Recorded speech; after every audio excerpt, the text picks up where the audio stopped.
And we are live. Wonderful. So today on Lifestyle Medicine, I've got my dear friend Moleek Busby.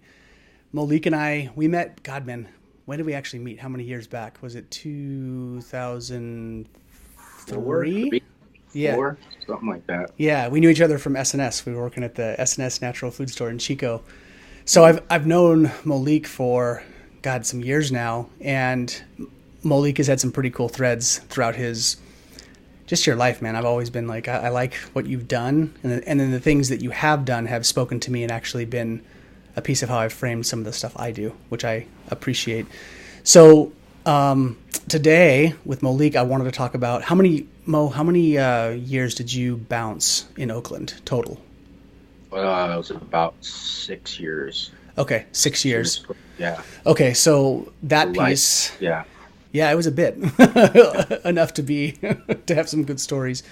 So for everyone listening, that the pieces that when I wanted to get Moleek on here today was talking about his path with that, some of his music and his passion for that, and then also some of your outdoor education, the stuff that you've done with youth, working outdoors with kids and stuff, because I think that's really important. So why don't you give my listeners just a little background to Moleek so they know who they're dealing with, and then from there we'll kind of dive into all of your interesting stuff.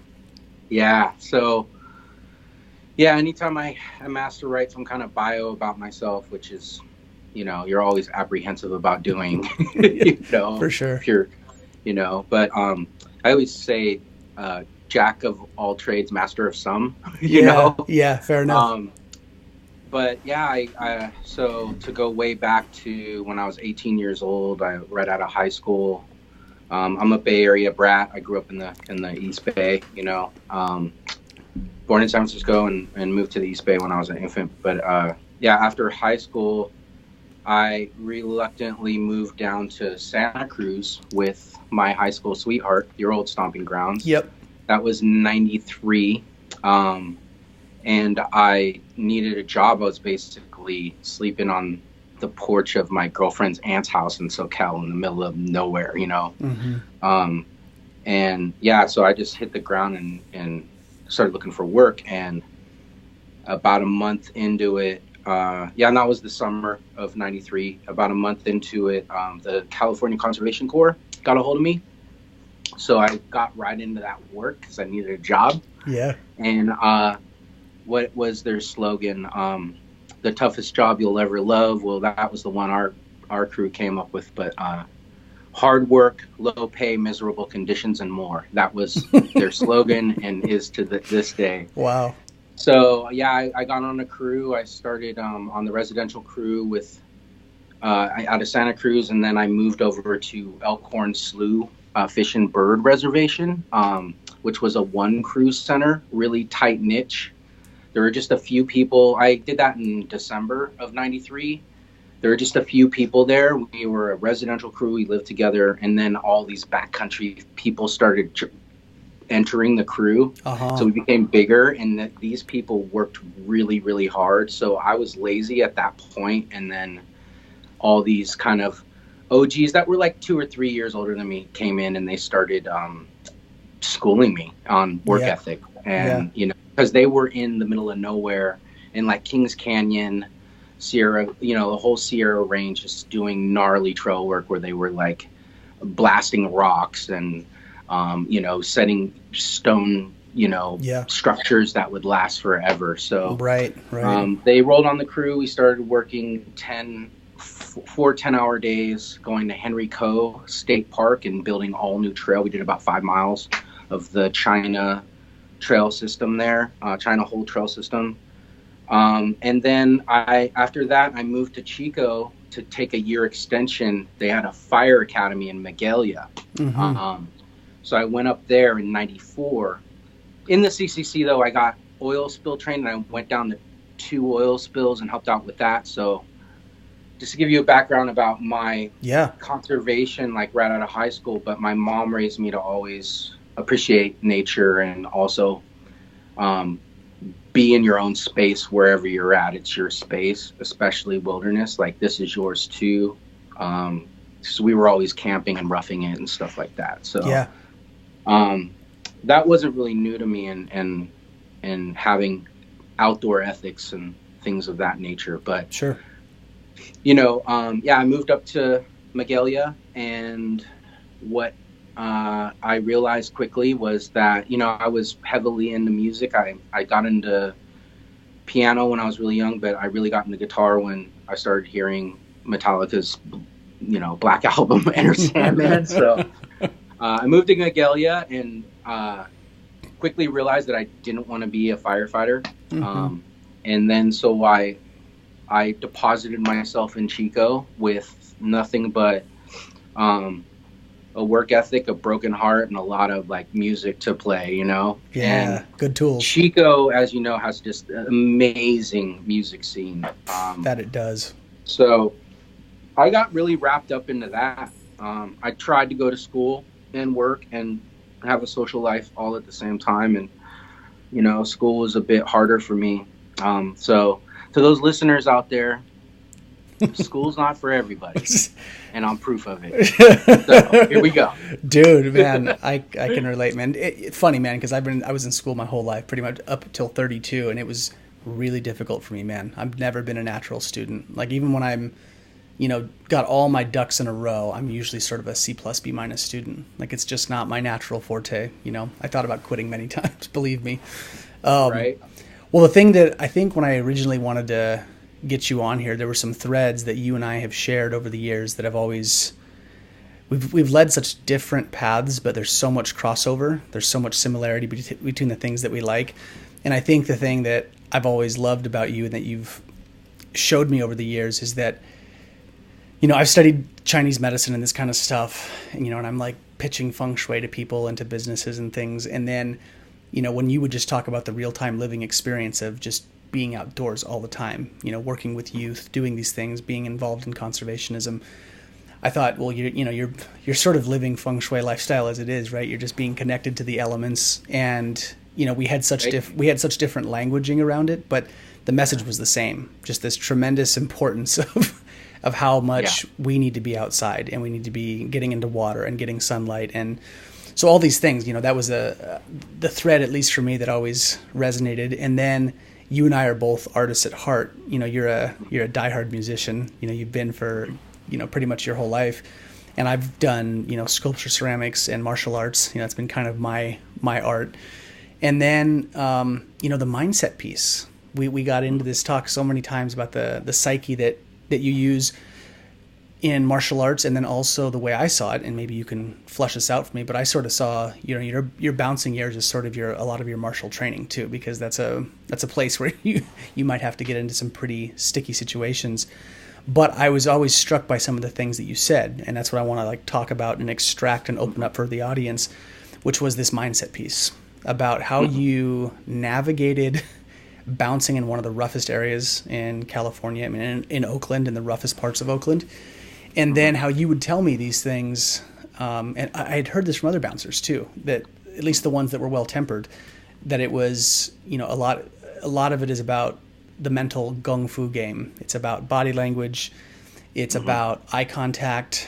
It's about psychology, tone of voice. And then the majority of bouncing is that. And then there's that, maybe 10% or maybe a little more in Oakland, but that is actually physical. But you had said to me years back, if you're relying on the physical part to be a good bouncer, you're probably doing it wrong. And then I heard other people say that same kind of thing in different ways. But I would love to hear about, how you got into bouncing that in Oakland, and then how it helped you and what it did for you in life, outside of the training ground of the dojo of bars. What did you kind of extract from that as you were living your life, and what did it teach you? What did it school you on? Because I've always loved that conversation. I think other people would like to hear about it too. Oh man. Let me unpack this. Yeah. So before I talk about, what an engaging question, and thanks for having me on. And of course, man. Yeah. And I love how you frame questions, because you really, thanks, man. I could talk for hours now for that, just for that one question. But to kind of go back, I couldn't give a bouncing in Oakland credit without giving Chico credit, because that's where I cut my teeth bouncing at Duffy's Oh, and that's at right. Lost on Main. That's You right. know, I remember that. so to kind of go back, all to also having a mindset of awareness comes from when I lived in Richmond, California, in the hood, in North Richmond on 16th and Chancellor. Me and my mom lived in a house for about three and a half years or so, in like at the time of the crack epidemic, when it was yeah, you didn't want to live there. I lived in the Iron Triangle, look it up. Like it was gnarly back then. But I didn't associate with any of I was shut in. I just locked myself in. But so already I have to have a street smart mindset to get around the gangs and the activity around that area. And this was like 90 through 92, 93 about, right before I, graduated. But, yeah. So first and foremost, like, I had to have, street smarts. Even to begin this process, right? You have to have some framework that way. Yeah, that makes sense. Yep. So I already knew how to keep my head on a swivel, and I'm just naturally that way. I'm naturally the person who can slow shit down in the fight or flight matrix moments and be like, oh, we need to do this. Yeah. Let's go there. Or, I just always been that way since I can remember, since I was a kid, that's a whole nother story.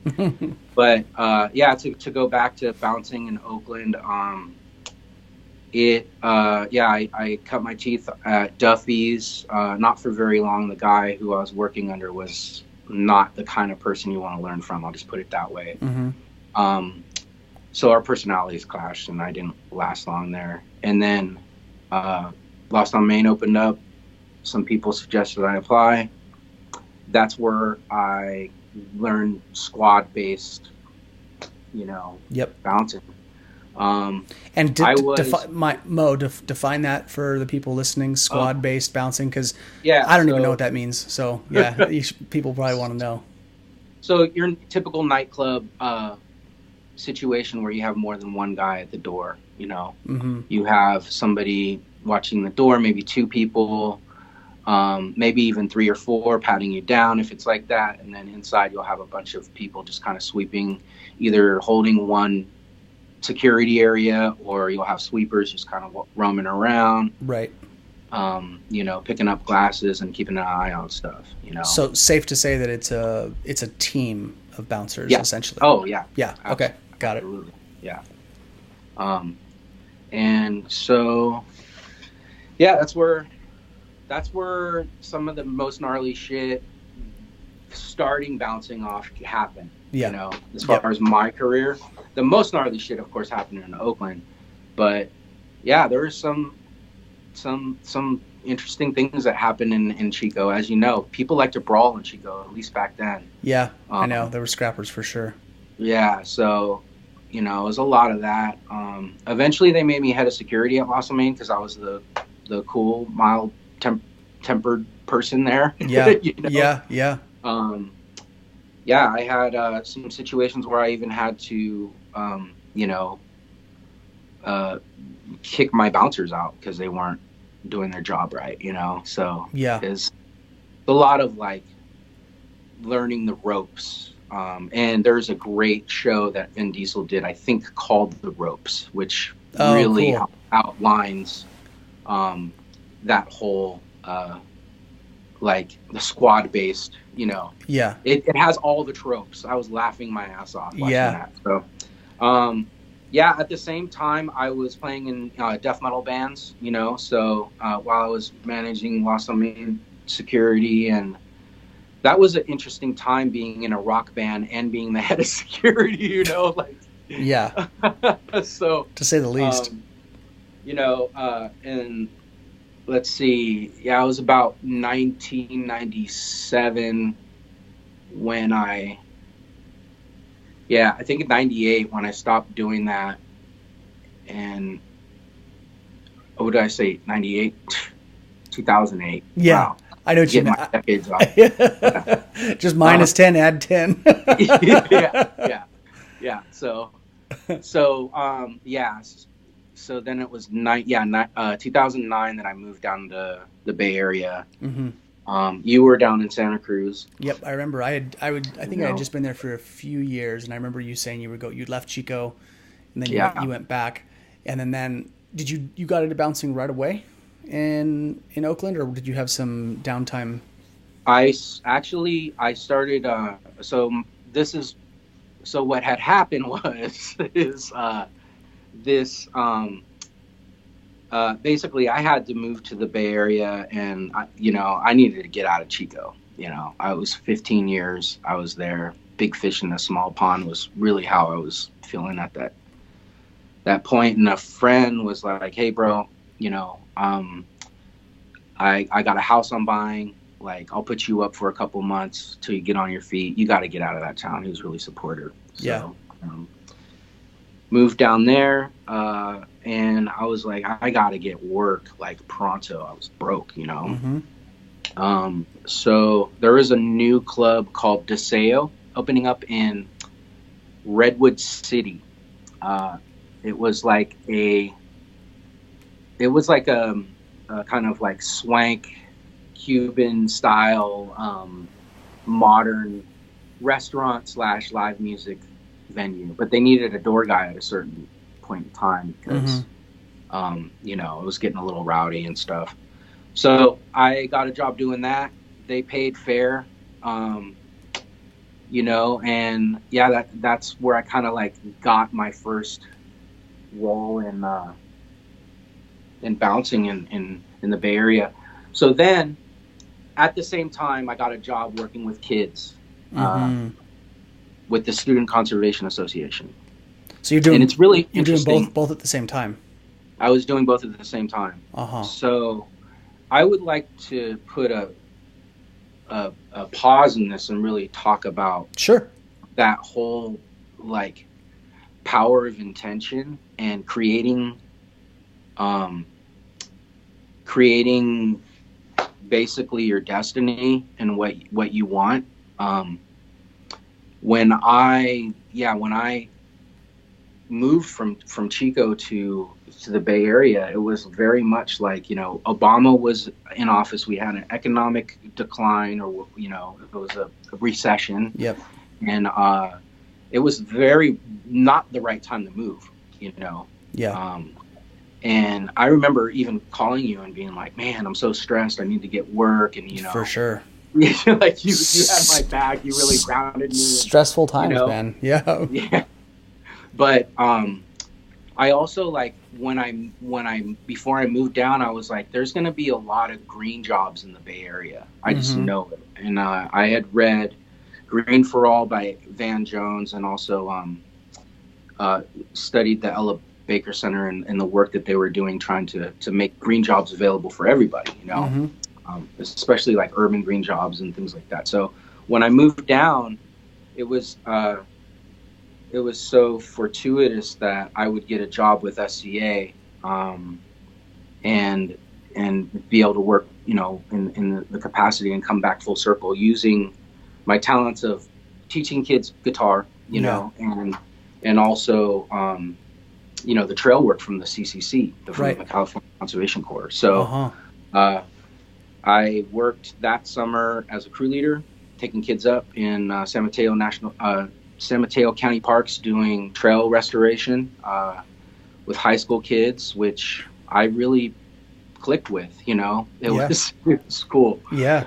Probably not so much now, but Yeah, age and stage appropriate though, for where you were. Yeah. Yep. But yeah, and then when I moved to Oakland, which was after that summer, I got a job. I happened to roll up on the manager, who had a great judge of character. Yeah. Yeah. And, which is what you need to have.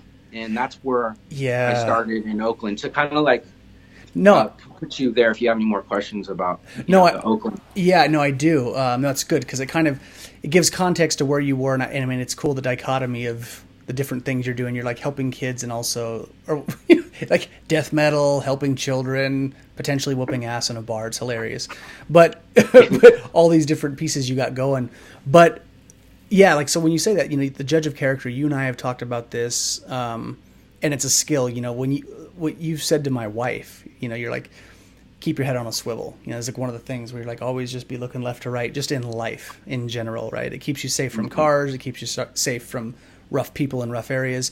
But when you say that, the judge of character thing, the guy hired you based off of that, meeting you. In terms of, I guess, the profile characteristics that you would say, like what makes a good balanced bouncer? Like the type of person that can actually be put into that position. And hell, even...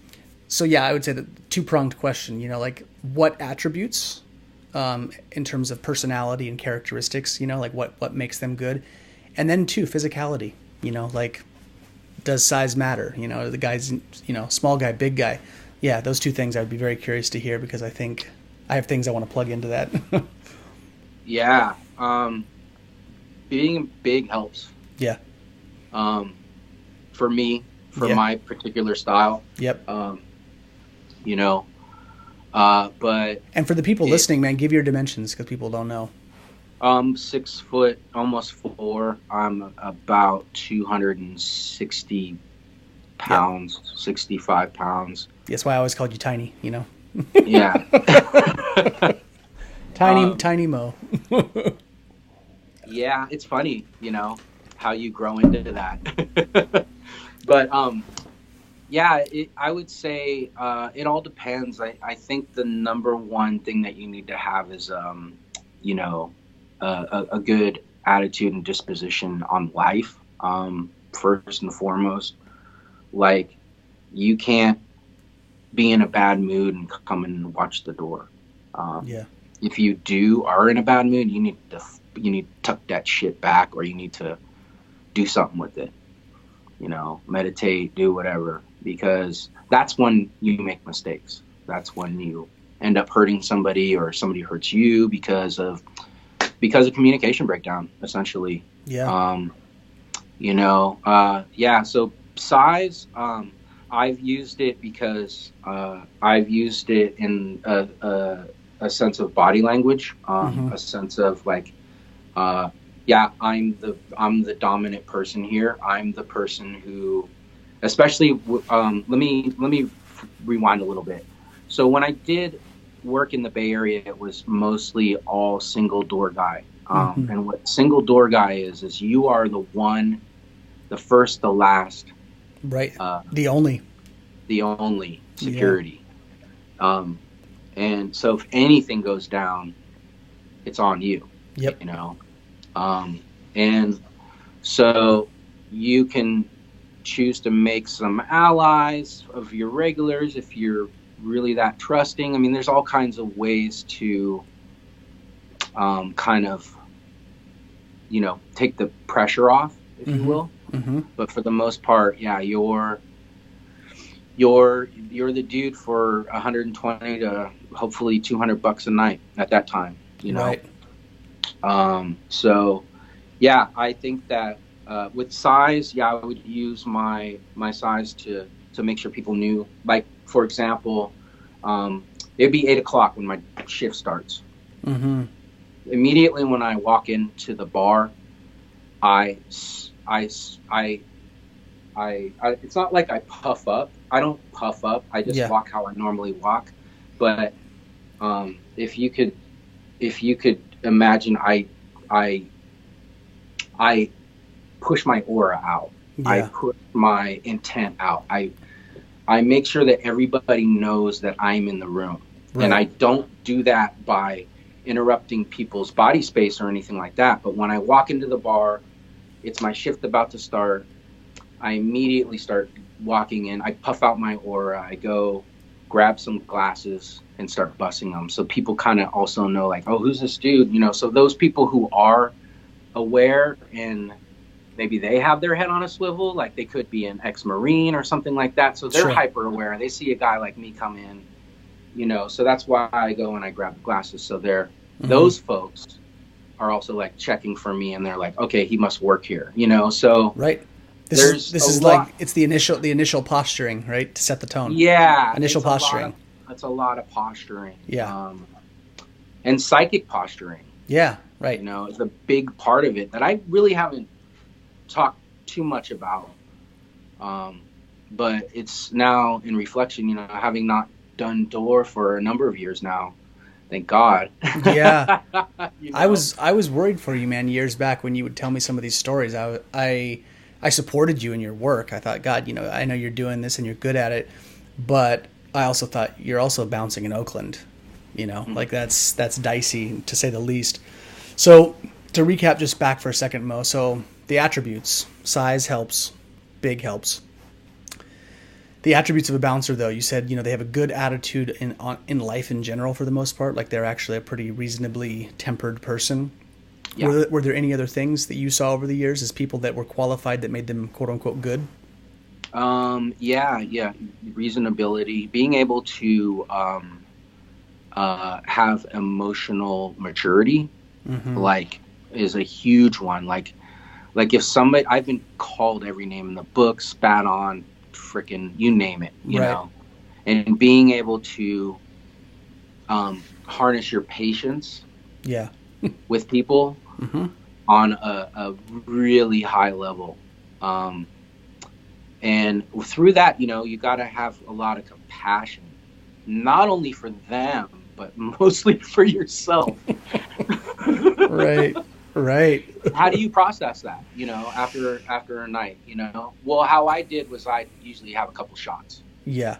to be honest, you Yeah. know, Fair. and No. that, Fair enough, man. you Yeah. know, but yeah, to each their own. There was a point that I got into not taking the shot and going and actually swimming a whole freaking hour at 3 a.m, Yeah. you know, at the 24-hour fitness, because I was so amped up, you know. Right. But yeah, I worked at a lot of different dive bars, if you will, in Oakland. Yep. And then I also worked at a kind of like swank jazz nightclub called Disco Volante that closed down. That was like that's where I met Karen. She was the singer there, my wife. Yeah. Was that the place you know, was that the place I came with you when we saw The Hobbit so many years ago? Is that where? Yeah, I think we made probably. we made a night of it that night. You weren't working, obviously, but I'm pretty sure it sounds so familiar. I'm pretty sure that's one of the spots we dropped in on. Yeah, they have the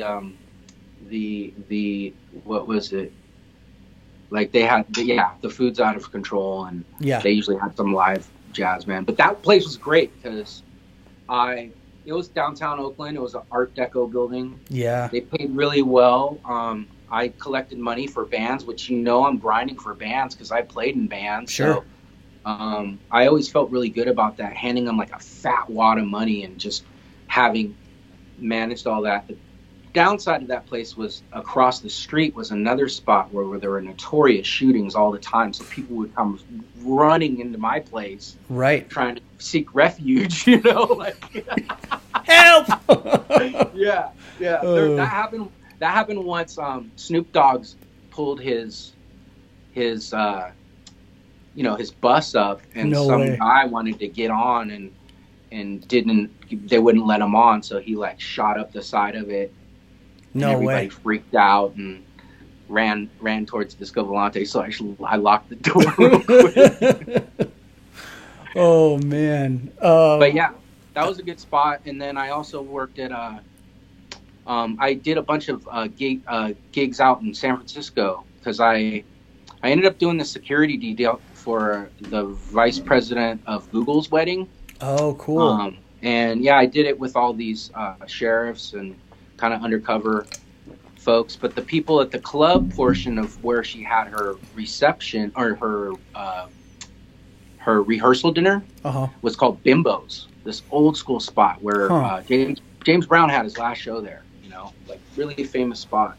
And so they hired me, and I'd go out and do gigs there, squad based, Right. but easy gig, like no drum, like people Yeah. like can you not put your drink there on the thing, sir? Thank you. Oh yeah, my bad. Like, it was really that, San Francisco crowd.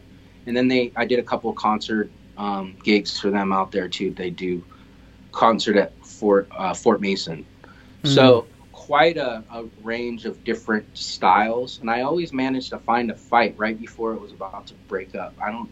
Break up a fight right before it was about to happen. So let's talk about that, because as you're going through this is sort of, it helps me frame my questions, because I'm thinking about this, because I feel like what's good about, I feel like if you do like hard style training martial arts, right, where say you have to spar, right, like full contact type stuff, yes, there's a risk for injury, but there are some real time things that you take away that you can't get unless you're in a real, more or less a more real situation.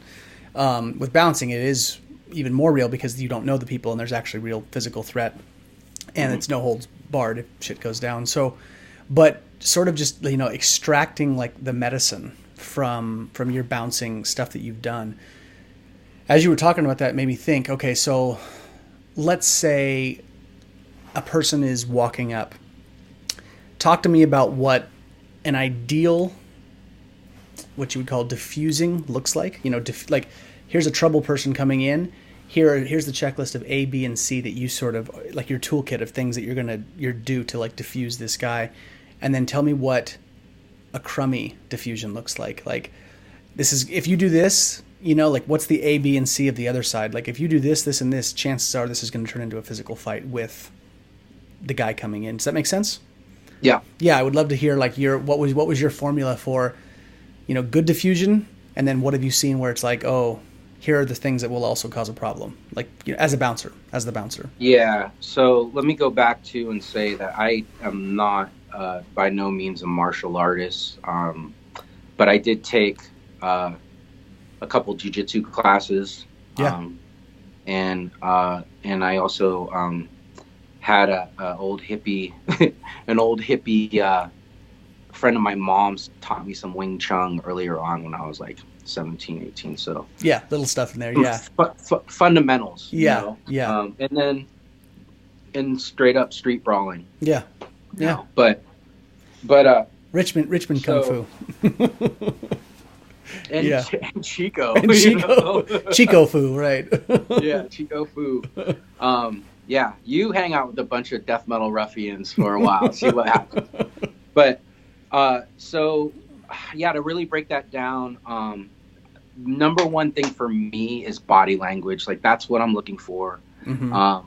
And I can tell when somebody's wasted, like right off the bat. I have that so down now. Yeah. Like, that's what the first thing I'm looking for is, if I'm watching the door and I'm holding it down, checking IDs, and keeping the party going with no riffraff, then that's what I'm looking for. The first thing I'm looking for is if you're too fucked up to be in the bar. Right. If you're gonna buy around and then throw up all over the place, or right, be a nuisance and a problem.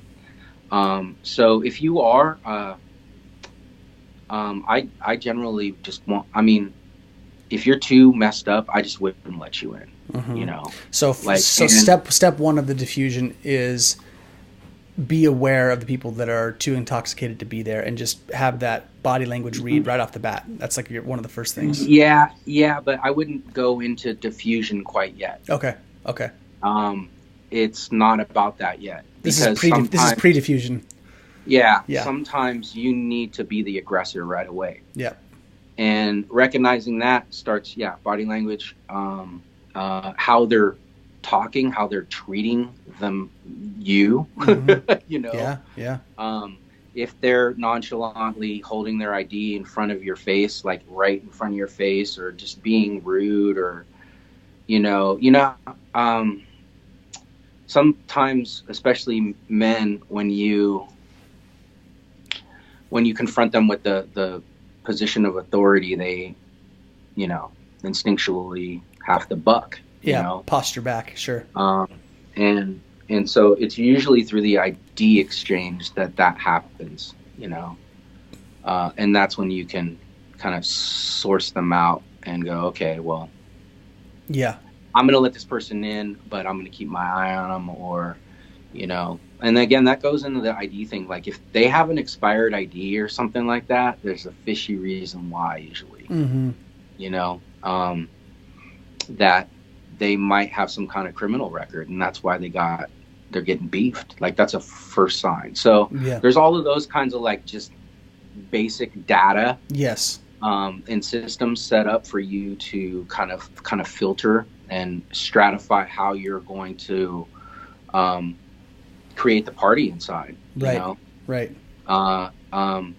So yeah, I think when it comes to an aggressive situation, again, body language, that's where you need to watch for footfall, people's stance. Usually when people want to take a cold cock at you, which is what they're going to do, they're going to try to do some kind of crazy MMA fucking stance before, you know, shit they watched on TV. Or, you know, most of the time they're pretty wasted. So it's a lot like a video game. You just like kind of see it in the corner of your eye and you're like, okay, let me just, you know, or let me move out of the way, you know, right. But yeah, there's times when folks, they like to brawl when they're drunk and they're good at it, you know? Yeah, I don't know if that answered your question. Maybe you can no, that gives me it's like the initial data. So, and then it was, you know, your formula for diffusion. So let's just say things are not going well, right? You can tell this person is an aggressive type. What was if you had one, I know it's going to be case by case, but what were your steps of actual real-time diffusion to avoid a physical fight? You know, ideally, what did you do? Always.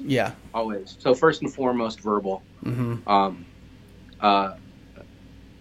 Unless someone is either has supreme narcissist disorder or complete sociopath, or just out of it inebriated, in which case they're not really going to present a challenge. Then if you reason with folks, then most of the time, so you have to come at them from a true place of reasonability. Your body language has to be very like, you know, very open. You're not doing this. Right. You're not, you know, I've done pleading, you know, hey sir, you know, and smiled, and you have to almost be submissive without being submissive, because in a split second, I'm going to grab the motherfucker by the eyeball and yank his shit out, you know, and it's that fast. And I've done it that fast, you know, where I've made that split second decision, like, fuck, he's reaching for something. You know? And it's go time. And it's go time. But, so, but for the most part, I'm keeping my hands up, and I'm very open and fluid, but I'm also ready to catch anything. You know? You should never hold your arms like this. You know, you're not quick enough. I would listen to people like this a lot. And for people that are not watching, Mo's got his hand on his chin, like he's listening or thinking. So that's what you were just doing. So sort of showing the physical posture of actually listening to them. But I'm also protecting my chin. Right, your hand's in front of your face, right? It's ready to block. You and I had that conversation years back. We were camping, I believe. Might have been at my bachelor party, my bachelor camping trip, and we talked about. Actually, you know, it's funny because we were on the conversation of mudras, hand positions, right, for like yoga, and body posturing that people would take to not feel depressed or to feel depressed. And then we got into this whole thread about how you said, you know, it was like putting your hands together in the prayer position when you're talking. And we talked about that at length when we were drinking whiskey around the fire. And you were like, it's like the subconscious programming, right? Like when someone goes into prayer, when they put their hands together and they're talking to you, there is that posturing of pleading, like sort of like saying, please don't do this. And also you're taking a holy position, right? There's also that thing of it's a peaceful position, but your hands are in front of you so they can move quickly if need be, right? They can open up and like deflect or block.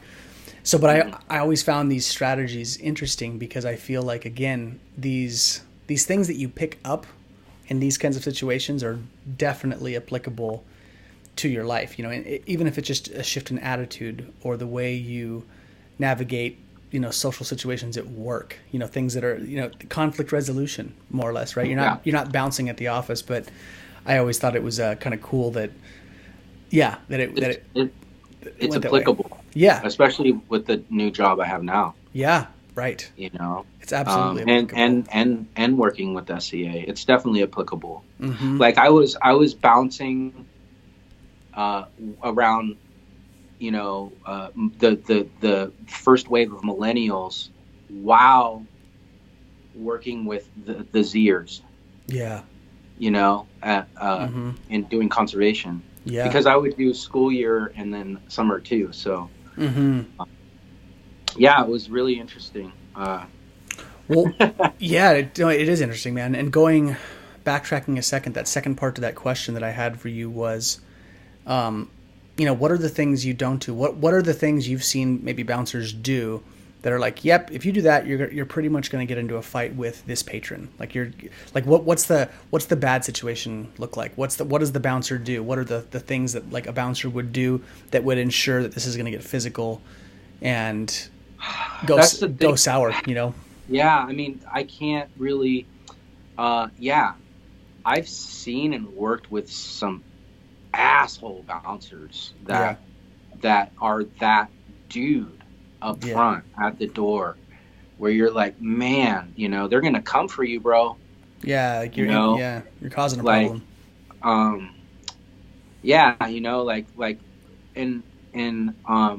And nothing ever happens to them, Yeah. Every once in a while, they'll get into something with a patron they rub the wrong way, but I think a lot of it's like, this is really cheesy, and you can consult with your other bouncer friends about this. But I don't know many, man. It was just you're my closest bouncer friend for sure. But I've talked to others. But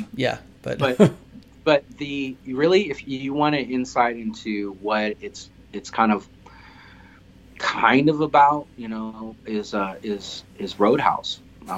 He says it best. So I would be considered what he was in that movie, which is a cooler. Yeah. Somebody who can be cool mannered, cool tempered, and defuse the situation. But then he says it, and the quote is this. I think it's it's been a while. Be nice until it's time not to be nice. Yeah, be nice. I remember "be nice" was a big thread of his message in that movie. Yeah. Be nice, be nice. Until it's not time anymore to be nice, And I think that there's some bouncers out there that don't have that. They're like constantly in the be mean, be aggressive. That's a whole conversation into psychology. I'm not really. I've thought about that enough in my life. Let me just put it that way. Yeah. But yeah, it's. I would say number one, like if you're ultra aggressive, problem. With folks, problem. If you are bouncing because you like to fight, probably not good for the business. Yeah. Also, just like I kind of said earlier, if you can get somebody to cover your shift, and if you're going through some personal things, and you don't have the wherewithal to like be emotionally secure and tuck your personal problems aside, then because not everybody. I was doing this 5-6 nights a week at times, not really out of survival, but more like I was just in a grinding frame of life in my late 30s, like that whole last 5 years of my 30s. So, I would just say those kind of are the major things. And also, I think that if you're a martial artist, there's definitely a place for you as a bouncer Mm-hmm. but you shouldn't go into it thinking I'm going to practice my arts, my martial arts in this arena with these people who are coming out to just have a good time and most likely just get inebriated and come out of character, you know? Yeah. Like if you want to go practice your martial arts like that, like there's mountaintops and there's, you know, like I just, or there's, you know, there's the service.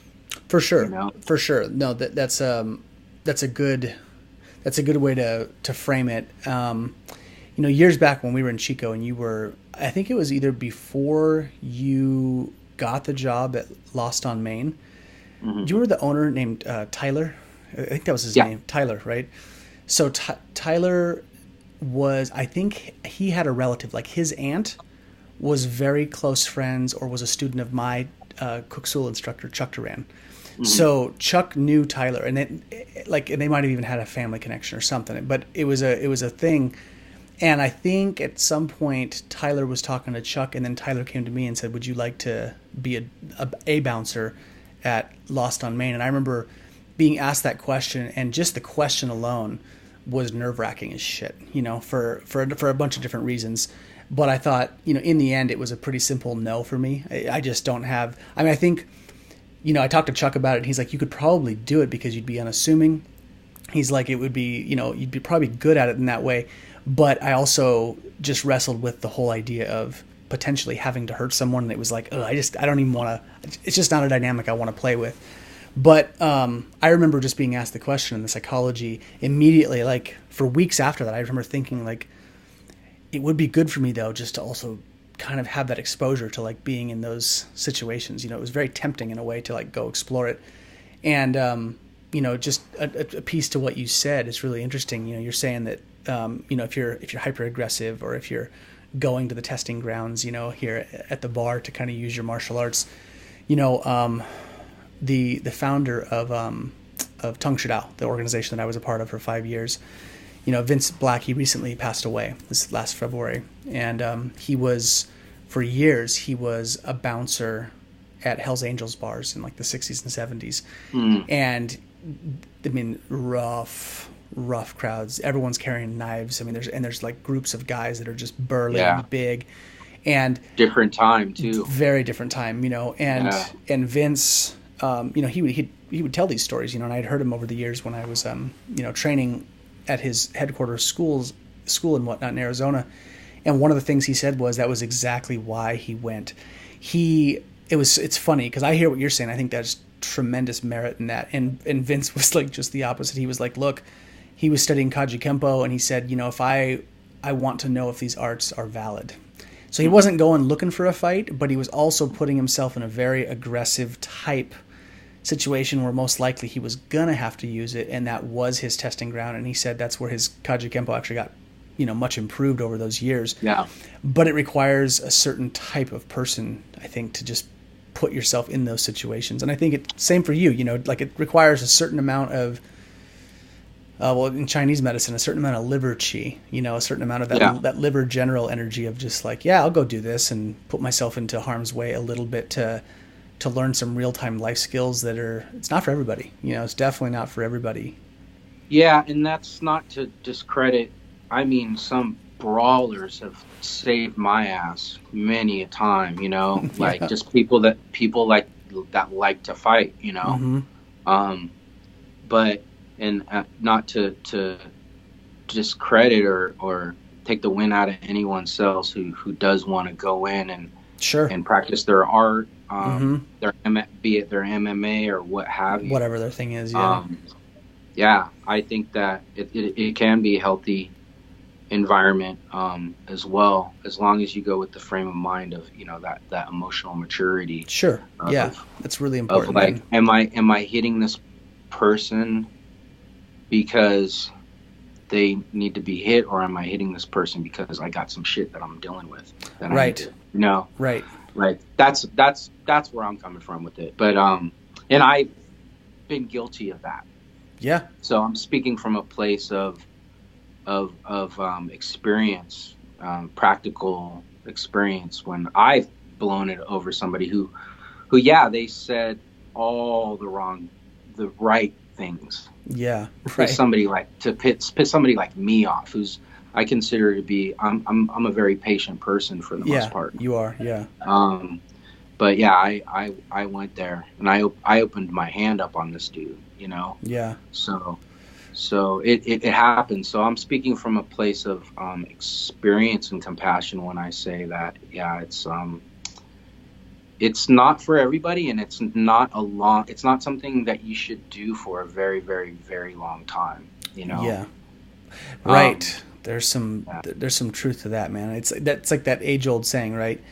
You know, you dance with the devil long enough, the devil doesn't change, you do, you know? But yeah, exactly. Yeah. But there's something about what you were saying earlier about, there are certain people who they have to be in the fray. They have to be in some grimy shit. And I think for that part of my life, I was already in it because I'm just always that natured. Like, I'm ready for it, you know?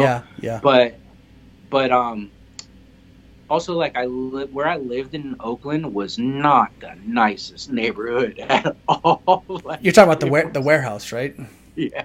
Yeah, the warehouse was rough, you know, bro. and that goes into like what you're talking about the liver. And I remember talking to you then, and you were like, maybe we could tie this into here, but you were like, man, Mo, you got way too much yang going on, bro. You need soft. You need soft right now to counteract. Yeah, you know. And I was like, yeah, you're right. And I was getting it in nature, you know. Right. But yeah, now having not done that a number of years, you know, my yang now is like playing video games. Right. You know? Well, this is the thing that I like, man, because we had, you know, you and I have a mutual shared interest in like samurai culture, and we've talked about this. You know, you had your band with Mehdi, which was Gypsy Samurai, right?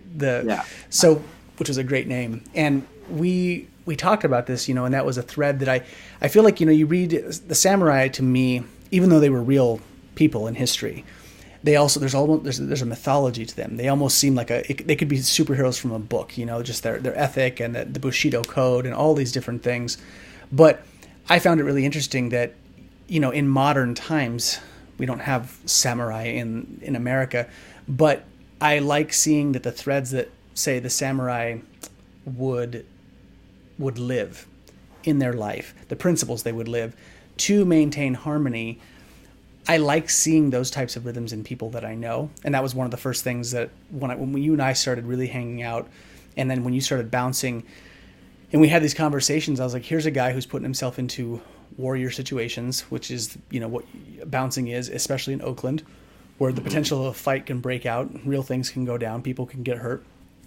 And, you know, invariably you were playing music. And we had these conversations of, Mo, you're in a fight or flight, high stress state to a lot of times bouncing, because you've got to be on alert. You're not relaxed. And we talked about that. And I said, you know, that's good training, but too much of that, right, is going to like decay your body. It's going to tax your adrenals. You're going to be wiped out. And without even me having to tell you explicitly from Chinese medicine theory, you were playing music. And you were doing these, you know, and you were working on writing songs, and you were doing these things. And that was one of the threads that we got into about samurai culture, which was, you know, they were training all these fighting arts, but the samurai were required to become master calligraphers. They had to practice floral arrangement. They had to practice painting. And it wasn't just arbitrary, like just do this because.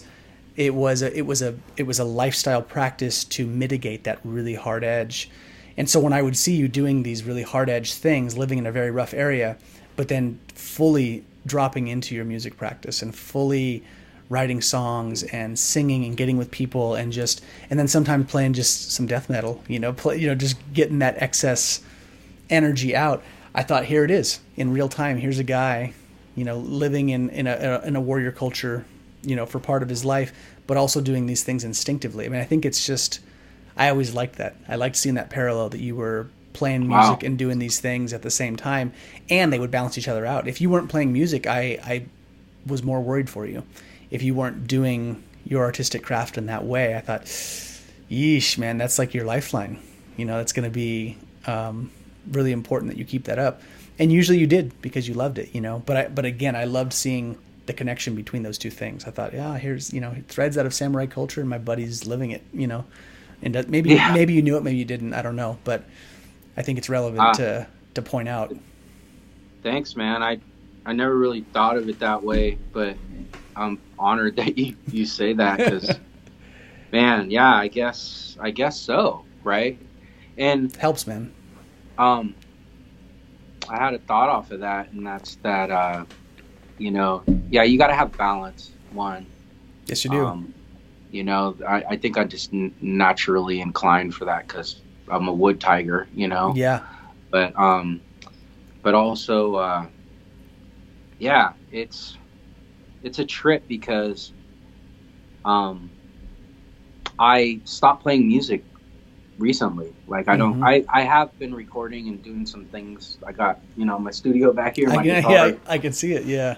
But I stopped when I moved in with Karen in the Bay Area in 2016. And we lived in El Cerrito, my hometown where I grew up. That was one of my goals in moving back to the Bay Area, was to like have that full circle moment, come back to my childhood neighborhood. Yeah. And that was kind of taken from me through divorce and all that crap. And I went back and claimed it myself as a grown man, Yeah. But I stopped playing music because there was no room for it, what we could afford, Right. And so I got really into cooking again. Yeah. And so that... You're speaking my language, son. Yeah. That art kind of, that energy, yeah, it always has to go somewhere. And so it went into creating meals for Karen and I. Yeah. Basically... a lot. I was way into it, and still am. Yeah. So, yeah. And such a good skill to have, man. So important. Just like the samurais, it's about balance, but it's also like, I think the whole thing about the Japanese culture that really resonated with me was like, yeah, when they get into something, they absolutely do it to the perfection of their perfection. As best they can. I mean, there was always that striving for.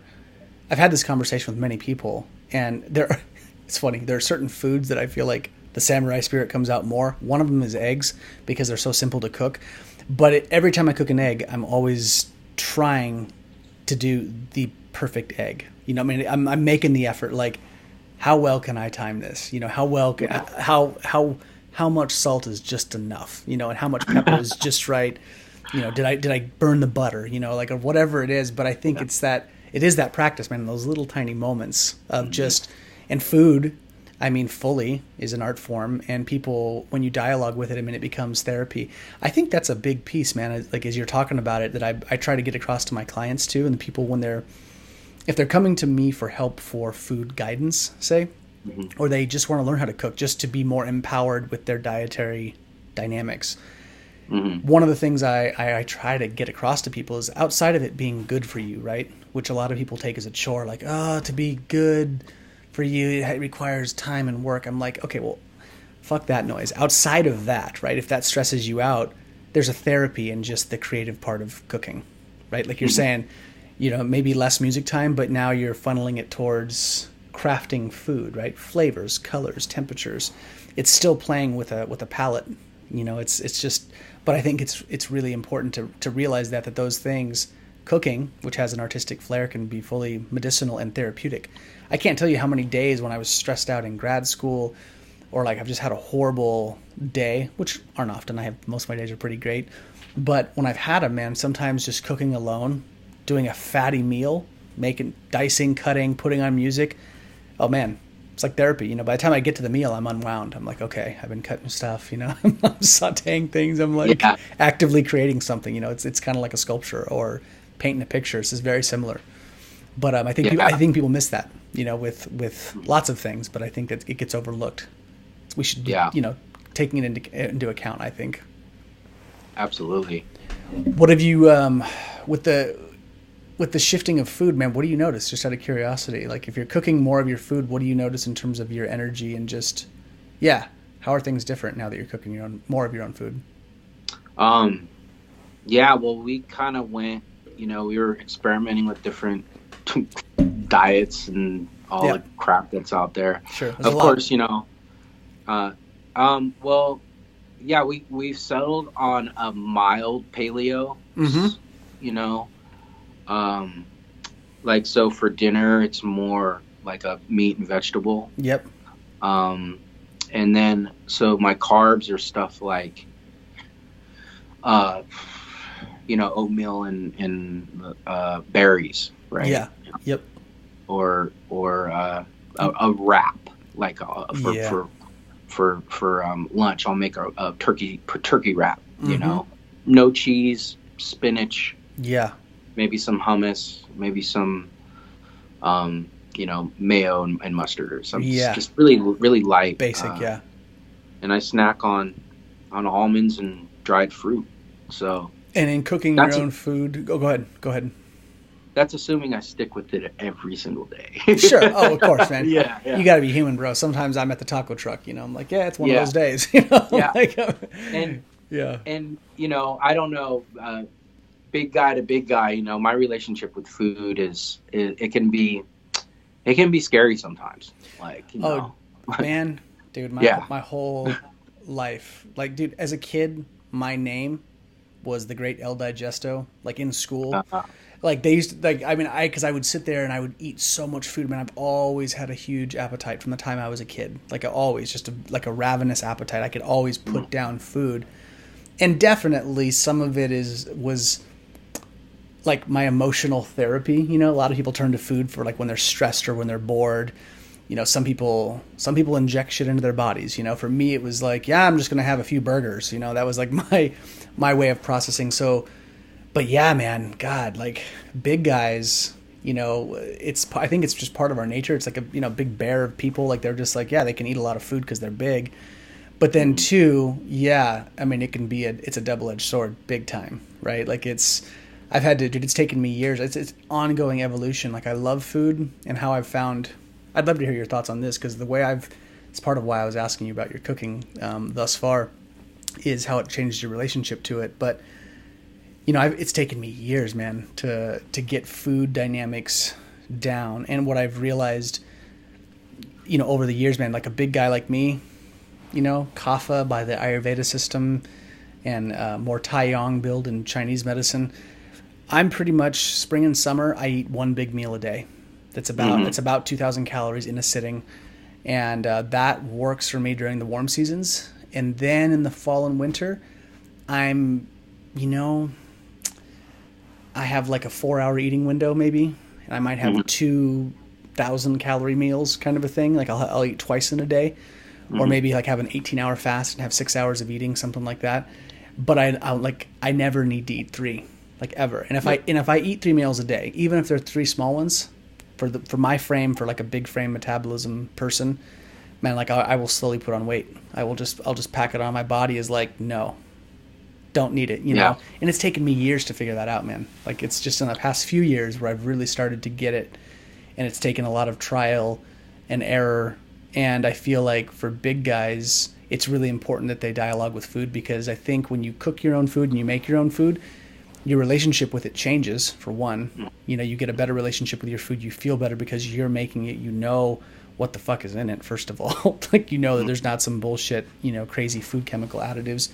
But then it gives you a leg up, and it gives you room to see it as an art and a craft, and not just and your body's not just a garbage truck. Like, I'm just going to dump in as much as I can, as I can possibly consume, because it's easy as a big guy, man. Fully. I can relate 100%, man. Like, that's why I always run food stuff by you, because Yeah. I feel like, well, plus you're an expert at it, but with all your practices and how you integrated everything throughout the years, but also like I feel like the same constitution in a lot of ways. So 100%, man. We can I'm like, if that's working for Gray, maybe I ought to try it. Yeah, for sure, man. Yeah, like I can put on weights so easy, bro. Like I can, and not muscle. I mean, muscle I'll put on quickly if I lift weights, but like I will put on adipose tissue quickly if I just like eat food and get lazy. Oh man, like even with like me living the way I do, I'm still like a solid framed guy. Like it would be a total shit show if I wasn't doing that stuff. So that's just that's what it is. But well, man, if you don't mind, I would love to segue into. Thank you, first of all, for answering all the bouncer questions, because I love dissecting the psychology. I had a guy on here, Fabian Melendez, who's a boxer, and I love picking his brain about the same kind of stuff. So thank you for that. And then let's talk about your conservation work, the stuff you've done, working with underprivileged youth and getting people out into the wilderness. So I'll kind of field questions to you as we go through this, but just to give you the framework of what I'm interested in and what I think my audience might be interested in is, your background and what you've done with kids. Like, what do you actually do when you're doing like the outdoor education stuff? And then why do you think it's important? Why do you think it's important that this outdoor education is present in the culture? Like, I would love to hear your thoughts on that, because I have my own sentiments, but I would love to hear yours, seeing that you've spent some years that you've done that in the past. Yeah. To kind of give it a frame of reference, I can speak for myself and say that I was a kid who got to go to a conservation type of camp, and as an underprivileged kid, or underserved, or whatever they're calling it back then today. So yeah, it was obviously transformative for me because it came back full circle, and I came back to do the work.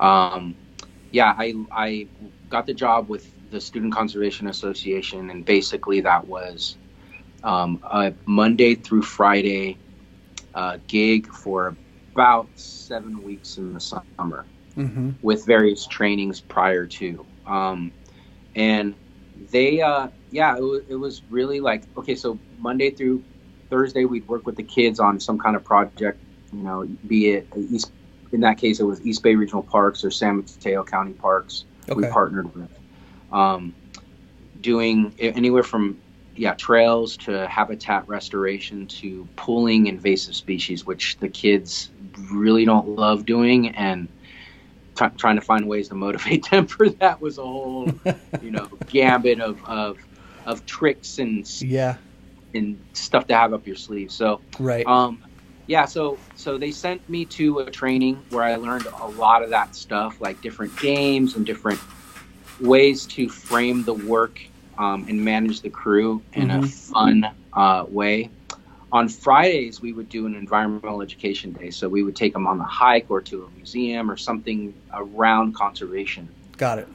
They still got paid. We still got paid. It was like every Friday a field trip day, so. Right. And within that work was where I learned how to really learn how to facilitate and teach, and it could be anything from like teaching them financial literacy to, teaching them what kind of leader they are, like a leadership compass type of activity, or so. And they give you all the framework and the resources, like a binder and things like that, for you to kind of be out there in the field and do that.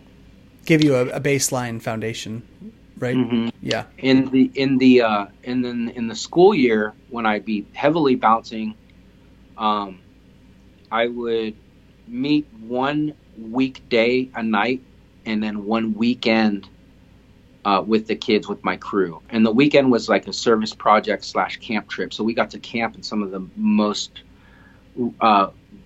booked up places in the Bay Area that you normally couldn't get into because they're so overbooked. Right. But because we were doing service projects, partner would let us in. Yeah. That was great. I did that for, let's see, I led 10 crews the school year and then the summer. So about 4 or 5 years. Mm-hmm. I think. I have to go back and look at my records. But then, they made me, as I said, I have no college degree. Mm-hmm. But this was a nonprofit, and they promoted you based on what your merit was, what you earned. So, and it's called the Student Conservation Association. So I was a student in the Student Conservation Association. Right. So eventually they made me a coordinator. So I learned and backed up the manager who was running the program. So I moved into the role of actually setting up the events and talking to the park partners and all those kinds of things. And really, I would say that right there, that year of doing that was a 2 to 4 year degree right there. Having to, correspond, email, do all the things, have that kind of grad school language, if you will. Yep. And then they made me, they sent me to Leave No Trace Educator School for 4 days. So through the SCA, I'm a Leave No Trace Master Educator. Mm-hmm. So I can go and facilitate the 7 principles of Leave No Trace to folks out in either in a classroom or in the woods. If it's within reason, can you list those? What those 7 things are? I mean, are they a bullet point thing that you could mention to people, or is it the 7 primary ideas? Yeah, 7 primary ideas. Ooh, put me on the spot, Ray. Yeah, don't fuck up, Mo. I am gonna fuck this up. No, it's all good. It's been a long day.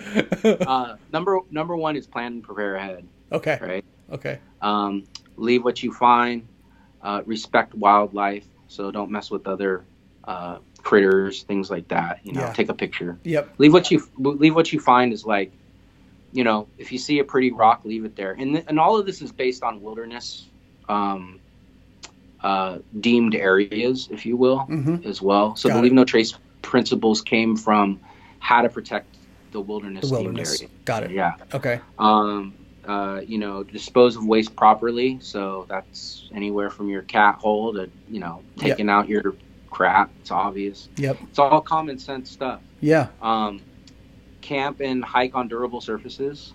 So don't camp where you're not supposed to. Don't camp near water. You have to be at least, I say, 200 feet away. Everybody wants to be right there on the water, but it's actually bad for habitat. And it encroaches on not only the habitat, but if a lot of people do it, then that area just becomes kind of overly durable, if you will. And then what are some of the other ones? Well, what do you think they are, Gray? Okay, so you've said the trash piece was definitely one of them. Leave what you found. That one I was pretty on board with. The camping near water, that's new for me, but that makes sense. Is there anything about there tending to fires and stuff? Don't leave hot fires going, and then maybe beyond fires, nothing really leaps out at me. Is there anything? What would be the other piece? Is there one left? Respect other visitors. Ah, okay. So, that makes sense. And that's a wide variety of. Everybody recreates differently, For sure. So this part of the conversation, a lot of people are going to have opinion on. Of course. Yeah, it's all right. But yeah, they allowed me to go and do that. And then I saw that the recruiter position was open. I became the recruiter. It was a strenuous interview process. It lasted 3 months. Wow. But I moved up to recruiter So I was able to work out of the Oakland office, travel around the country, at least the West Coast, and go to colleges and talk about SCA's internship, expense paid internship programs. Oh, that's cool. And those were like the coolest things. I came from a place of like, if I were your age, I'd have done one of these had I known about them. Yeah. Because there was anything from like, doing bat research in caves in Oregon, or working in the Grand Canyon, or, and it was all expense paid. So you're essentially, you have a summer job in one of these amazing places. And it's not out of your pocket. We're paying for everything. So I was going around hyping folks up for about 3 years. I did that. And that's what allowed me to kind of get out of bouncing, because that was a full-time staff position. Right. So although I did do it for one more year, I don't know why, but yeah. Well, I think you had ties to it, man. It was like, it was a piece of you, and I think it was good for you, in the long run. Yeah. Like it was. I mean, I think it's, like I said, it's good life training. It's good real-time skills to have. It really leads into what I'm doing now.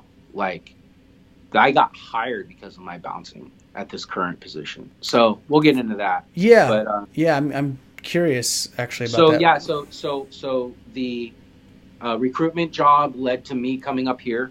And then me getting the program manager job with SCA. And then SCA had a big force reduction, and I was let go because of that. And then that's when, about 4 months ago, you heard me, I'm unemployed, but I'm fine. Yeah.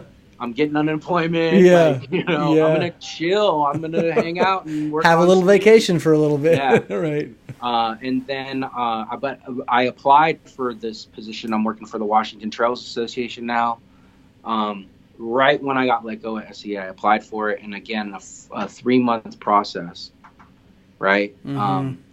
Of them vetting folks. And I ended up getting the job. And now I've been in it about almost 3 months. Yeah. 2.5 months. So yeah. That's great, man. So it's no linear path to success, at least for me. Yeah, dude, me neither. Yeah. I'm always falling ass backwards into things, and usually it works out, but I don't know what the hell I'm doing, most of the time. Like, how did I get here?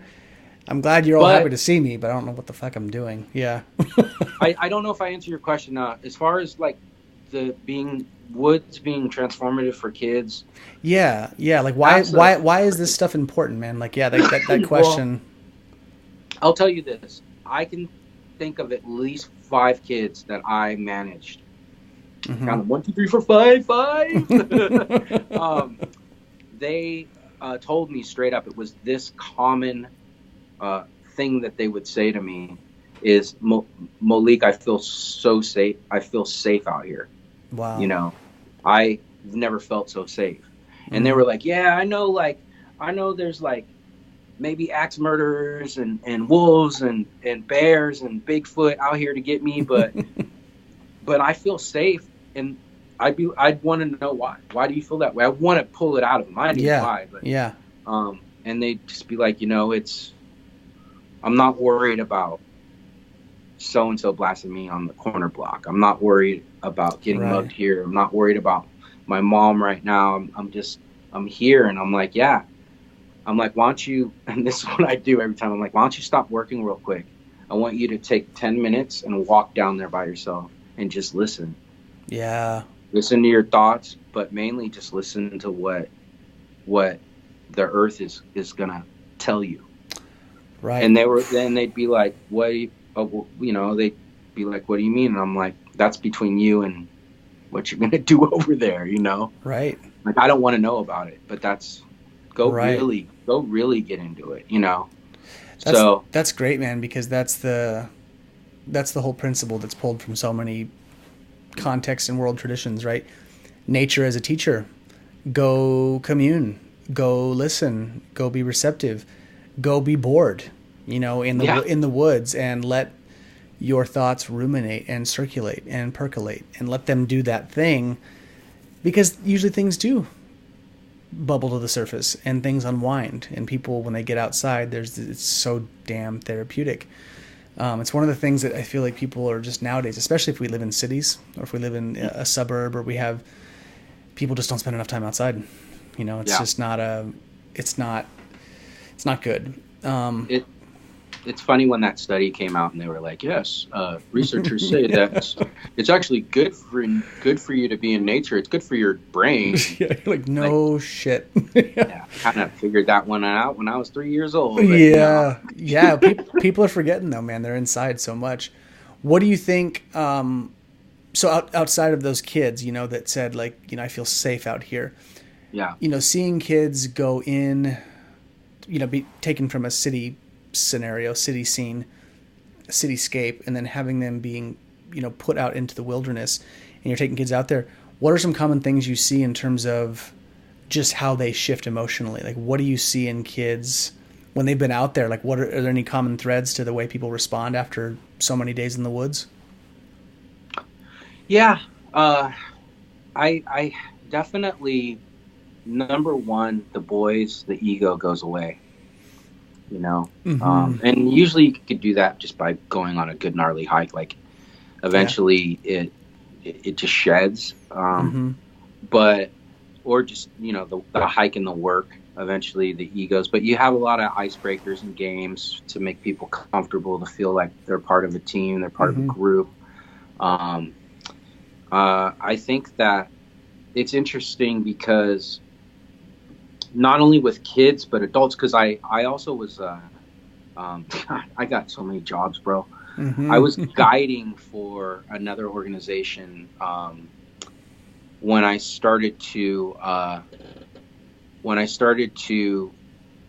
became a coordinator and did the recruiting on the weekends in the season, like, which would be June, like spring, summer. I would work for this company called Bay Area Expeditions, which was a for-profit guide organization. We'd take Silicon Valley types who've never backpacked before up into the woods of Big Sur. Wow. I did that for like 3 seasons. That's cool.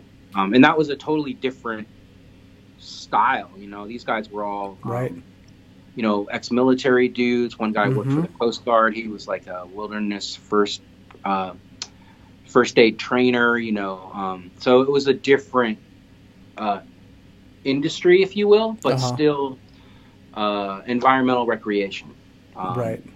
And a couple of those folks, we would take kids out as well with their parents.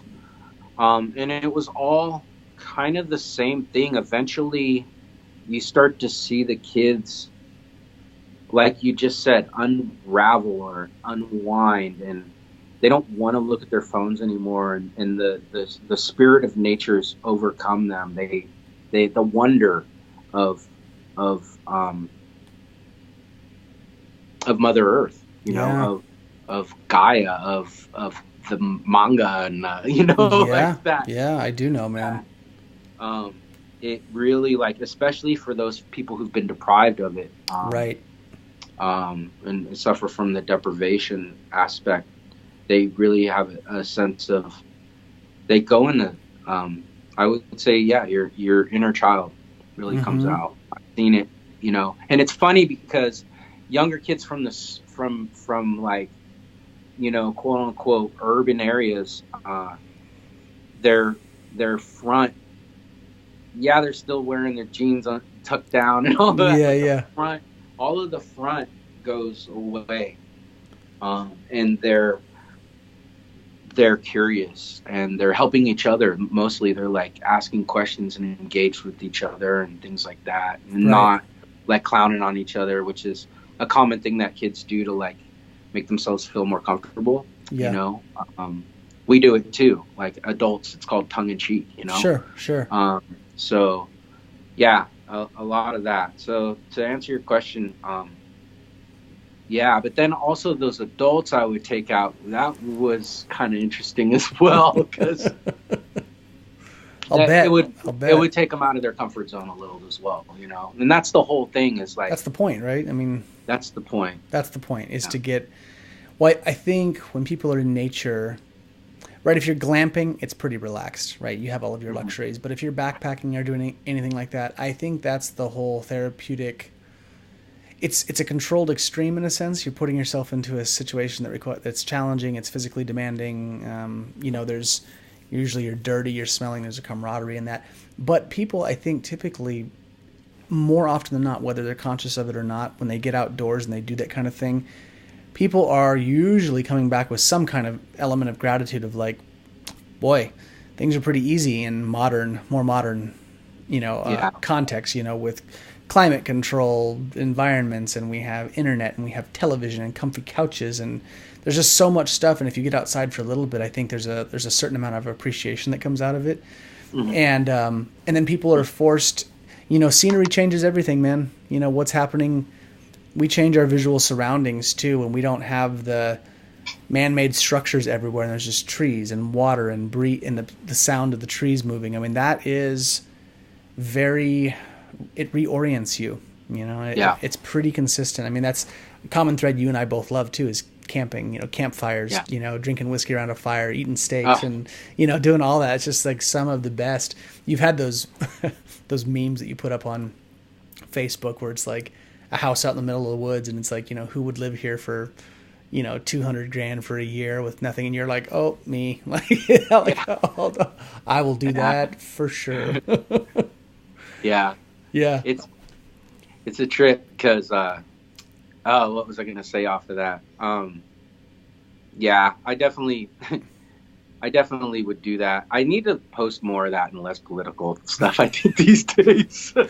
Oh, dude. Get back to my roots. Oh, man. God, Facebook. What a shit show. Like, from the time it started until now, I mean, it's amazing. Like, the stuff that I'm always amazed at how, I started doing this thing where I don't go on the feed on Facebook anymore. I'll post my content, and then I just go to my page, and if someone leaves me a comment, I just go to the comment on my thing. And occasionally, I'm not saying never, but like I've cut down going on the feed by at least 95%. Wow, you've sanitized it for yourself. Yeah, I mean, it's like my own little like selfish universe of like, just I respond to my shit, no one else's, Yeah. And then I'll get baited into some bullshit sometimes just because I'm like, oh god. But I started to do that, man. That the whole like it was a mental self-preservation move, because I was realizing. I would go into Facebook and I would scroll through, and it had just become a forum for most people are just kind of upset about things in the world. And it's just a forum for people to piss and moan about what they're not liking, and they want other people to join in. And it's just it was toxic for me. I just kept thinking like, this spirals my mood down pretty quickly.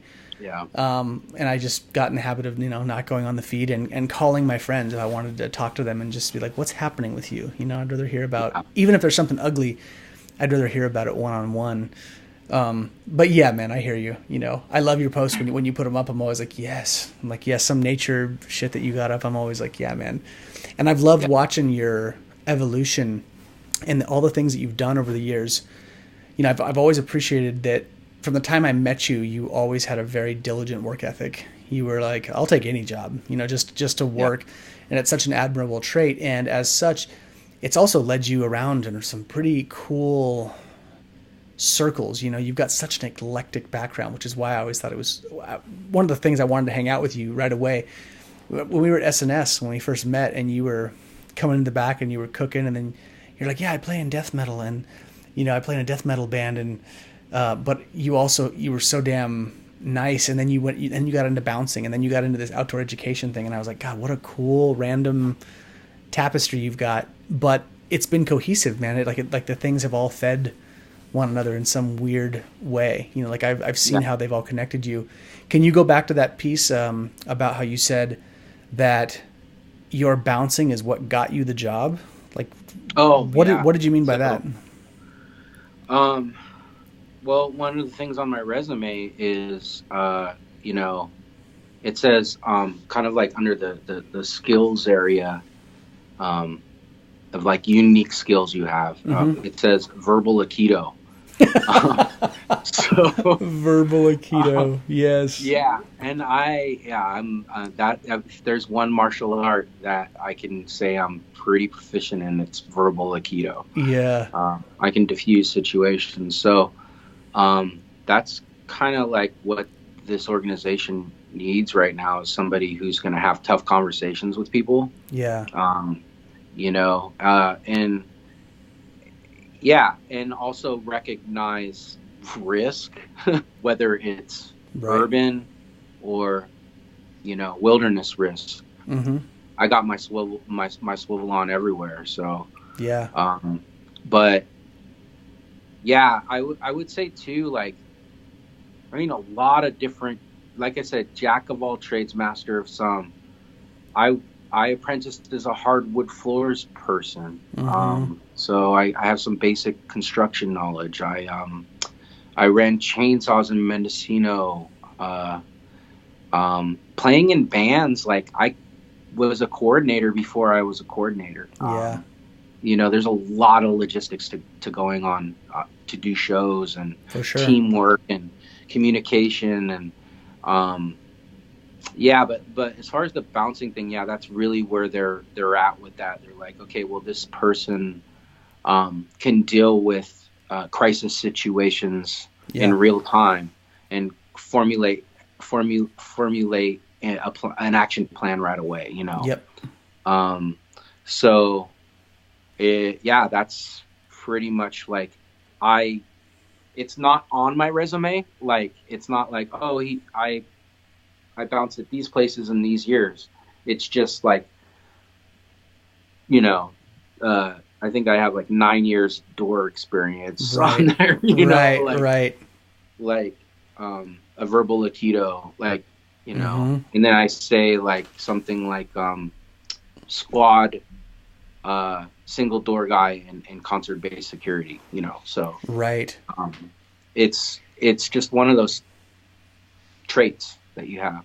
Real quick story about, kind of, I'm glad we brought it back around to bouncing, because this is one of those, a story where I shocked myself on a level of acute hyper awareness, of what. So this was when I was working at downtown Oakland, one of the roughest bars, Radio. Mm-hmm. On 13th and Broadway. A lot of shit. I saw a kid get blasted in the head, like all kinds of crazy shit happen. Like, across the street, like, Yeah, not good. this was a notorious spot. And about this one night, I came in 8 o'clock, and I remember it must have been around the fall or winter, because it was dark, and everything in this bar is red, Mm-hmm. coming out of it. When I'm out front, I'm on the street, and I look down about a block and a half, and all you can see is amber streetlights, right? Mm-hmm. And there's a guy walking a block and a half away. He's walking towards me, and I noticed his gape in his walk, his certain strut. And I thought to myself, man, that looks like Kyle Gass from Notorious. What's that group? Jack Black's group. Tenacious D. Tenacious D. Yeah. Yeah. I'm like, that looks like the other guy, to Kyle Gass, right? Yeah. I've been a fan. I've seen him enough on videos. Yeah. And I was like, oh, that's interesting. So I kind of, I smoked cigarettes at the time. I was smoking whatever, looking around, and then he gets closer and closer. And it's Kyle fucking Gass. Oh, that's awesome. And he gets into a cab. He walks right by me. I'm like, hey, what's up, dude? And he's like, hey. And he gets in a cab, and then these people come out. And I'm like, hey, guys, it's Kyle Gass in that cab right there. And he's like, yeah, Yeah. like, waving. They're like, hey, Kyle. Like, so I got them to, like, affirm the fact that it was Kyle Gass. But that's awesome. My whole point about that is like my ability to see body language is that wired. Yeah. To where I should be a freaking police officer, like, yeah. I can see, like, I saw that dude was Kyle Gass in a silhouette a block and a half away. Yep. And just instinctually knew it, so yeah, I think that's a skill that somehow I acquired. I don't know how I'm going to be using it in the future, but man, the way I always see it, man, it's a holdover from, in instinctual, just instincts, man. Yeah. Instinctual response. You know, I mean, I think like that wasn't a threat, but I mean, I'm the same way, man. I'm highly visual. You know, I will Yeah. recognize a person's gait and movement before I'll recognize anything, even from a distance. I can tell, like, if it, same thing, a shadow or a silhouette, I can tell by the way they walk, and you can pick up on a lot of people's intentions when they walk too. You can tell if a lot of times if a person is it's a savory character or unsavory character just by the way their body moves. You know, if their head's And also, twitching around and they look, you know, twitchy, you're like, yeah, you can just tell. It's a good skill to have, man, to be alert, to pay attention to those nuances. You know, I think it's a great skill. And also, like, people's actual ability. I've noticed that also through guiding and backpacking, the way people walk, you know, like if they favor a certain, you know, side or yeah, just different kinds of things like that. I'm hyper aware of. Also, you know, yeah, just through experience. Yeah, you know, instincts. I think there was a Japanese guy that used to bus glasses at one of the bars you worked at, and you had said to me one night, you're like this guy is just like a kung fu master. Like you would always you said to me one night, you're like, he's a super nice guy, and you were talking about just how he walked, and you're like, there's something about his walk that just makes me think this guy knows something. And we pointed out and we talked about it at length. And one of the things that, you know, we talked about that night and that I've seen over the years too, there's a certain way a lot of martial artists walk too, and they'll sort of wait. When they walk, they weight one leg very heavily as they walk. It's not a short hurried step. There's sort of they really put one foot down, and the body will have this kind of, I don't know, the body rotates, and it's a trait that I've seen and I've watched, and I watch MMA fighters and I see them and I'm always looking for it. And in the end, man, like I said, it just comes back to awareness, right? Head on a swivel, in life, in bars, in the woods, you know. Pay attention. Pay attention. Like just pay attention. But I think just pay attention, man. I think it's so, you know, these tech companies are paying so much to have our attention be grabbed and to take that attention and to like absorb our attention, and we're losing the ability to just remember that we're in a natural environment, that outside most of the world is, you know, nature, and it behooves you to pay attention. So it's a good metaphor for life and living. But yeah, man, is there anything else, Mo, that you want to throw out before we wrap this up? Is there any parting words, any things that you want to, you know, polish up that we touched on? Well, you never asked me about Fiji, but I guess we can get that offline. Oh, man. Yeah, Fiji. Yeah, parting words, go to Fiji. Yeah. God bless you, man. I've wanted to go to Fiji for years, man. Yeah. It's beautiful. Yeah. No, I just want to thank you for having me. I've been a fan of the show, so I appreciate it. I hope I can come back and we could talk about some, maybe as I'm more comfortable, some woo-woo stuff, you know? Oh, yeah. Yeah, dude, I welcome the woo-woo, man. Yeah. But yeah, to the listeners out there, I guess the main thing is, you know, I've had a really awesome career path. It's been through a lot of hard work. Like Gray, you said, I have a work dedication, or work ethic that isn't as strong as it used to be, but it's gotten me to here. Yes. You know, you needed a break, man. You needed a break. You've earned it. Yeah.